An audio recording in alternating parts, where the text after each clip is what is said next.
अपने साले के लिए खत लिख दिया है और मेरा विवाह, मेरी शादी शिशुपाल के साथ तय कर दी। माता और बहनों, रुक्मिणी के दिल पे वज्र सा बैठा। ऐसा मालूम पड़ा जैसे किसी ने सीना पे पत्थर फेंक दिया।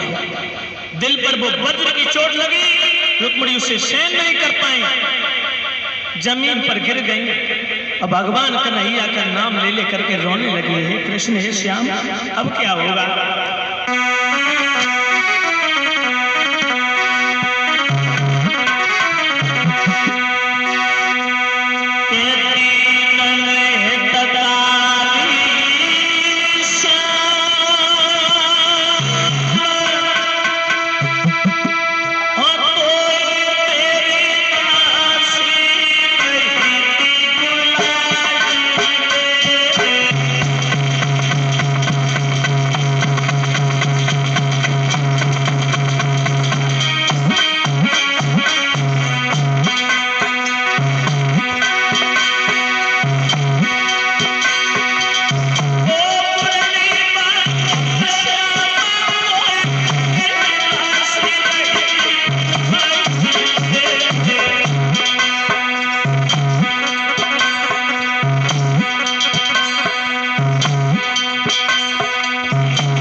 नंदन, अब मैं क्या करूं? मेरे भैया ने रस में विष घोल दिया है, वो हमारे तुम्हारे बीच में दीवार बन के खड़ा हो गया। उसने अपने साले चंदेरी के रहने वाले शिशुपाल को खत भेज दिया। मैं मर जाऊंगी लेकिन कृष्ण तुम्हारे बगैर किसी के साथ दुल्हन बन के नहीं जाऊंगा। बहनाओ, मैया रुक्मिणी बिलख रही है, रो रही है। इसी के साथ साथ मानवर पप्पू भैया जो हरभनापुर के रहने वाले हैं, पिकअप वाले पप्पू भैया हरभनापुर से आए हैं। पिकअप वाले जो 501 मुद्राएं देकर के व्यासपीठ को सम्मानित कर रहे हैं। सदा हमारे पप्पू भैया के जीवन में सुख और शांति प्रदान करते रहे, सदा ही धन दौलत से मां लक्ष्मी भंडार भरती रहे, समाज का सम्मान मिलता रहे, यही गोविंद से प्रार्थना है। माताओं बहनों, रुक्मिणी रोते रोते सो जाती हैं। सोते समय भगवान दर्शन देते हैं और परीक्षित महाराज जो दिल से गोविंद को बुलाता, भगवान दौड़े चले आते हैं। बहना, लेकिन बुलाना चाहिए दिल से। मन का माला फेरोगे नहीं तब तक भगवान आने वाले नहीं है। माता बहनों, रुक्मिणी रोते रोते रोते रोते वहीं पर सो गई और जब सो गई तो भगवान सपन देने लगे अपनी प्रेम दीवानी देवी रुक्मिणी को।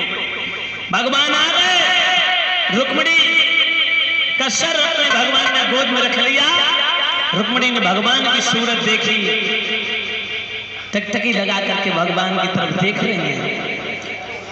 इतने सुंदर तो भगवान के ओठ हैं रमेश, आंख इतनी रसीली है और मोर मुकुट है सर पे, पीताम्बर धारण किए भगवान, गले में कौस्तुभ मणिमाला है। रुक्मिणी बोली श्याम मुझे ले चलो। भगवान कहने लगे रुक्मिणी को चिंता क्यों कर रही है? जब मेरे भैया का साला ससुराल आ जाए तो तू मेरे पास एक चिट्ठी भेज देना, एक खत लिख देना। रुक्मिणी बोली श्याम मेरे पास कोई नहीं है यहाँ, मैं किसके हाथों भेज दूं? सब हमारे भैया को देख के भैंसे डरते हैं, कोई मेरी सुनने वाला नहीं। भगवान कहने लगे चिंता क्यों कर रही रुक्मिणी, तुमने अगर हमें दिल से चाहे, दिल से माना है, दिल से सच्चा प्रेम किया है तो तुम्हें ले जाने वाला कोई पैदा नहीं हुआ, सपनों दे रहे कहना। रुक्मिणी तो ये सोच रही जो कछु मैं सो सही है रहो, लेकिन सपन था। भगवान सपने में बोले रुक्मिणी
चिंता मत करना देवी, जब तेरे भैया का साला ससपाल आ जाए तो मेरे पास एक खत रख देना।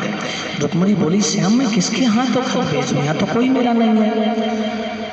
भगवान श्रोताओं इतने शब्द कह करके भगवान ने रुक्मिणी को दर्शन करने के बाद वहां से भगवान ने अपनी मूर्ति खींच ली रुक्मिणी के दिल से, और स्वप्न जब टूटा है जैसे बहना हो आंख खुली रुक्मिणी की तो रुक्मिणी चीख पड़ी,